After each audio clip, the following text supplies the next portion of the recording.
नमस्कार, मी शुभमराज. SP9 मराठीमध्ये आपलं सगळ्यांचं स्वागत. पाहूयात ही विशेष बाब. गाड्यांचं वेड असलेल्या कोल्हापूरचा विषय नेहमीच हार्ड असतो. ही बाब जगजाहीर आहेच, पण याच वाहनवेड्या कोल्हापूरमधला एक उपक्रम आणि या उपक्रमाचं कौतुक सध्या कोल्हापूर RTO यंत्रणेकडून आणि कोल्हापूरच्या रायडिंग ग्रुप्समधून होताना दिसतंय. बातमी आहे कोल्हापूरची.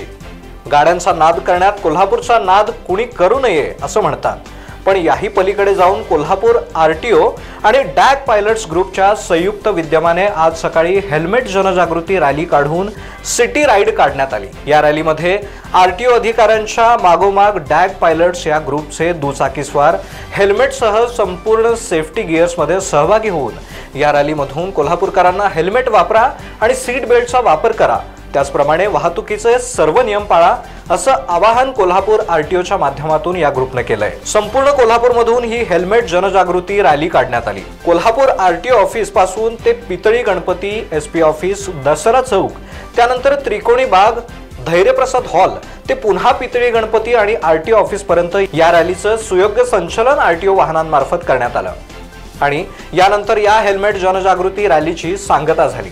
या उपक्रमाला RTO अधिकारी दीपक पाटील यांच्यासह अन्य RTO अधिकारी आणि डॅग पायलटचे बाईक रायडर्स सहभागी झाले होते. या आणि इतर अशाच बातम्यांसाठी SP9 मराठीच्या YouTube चॅनलला सबस्क्राइब करा. पाहत रहा SP9 Marathi, your time your news. धन्यवाद.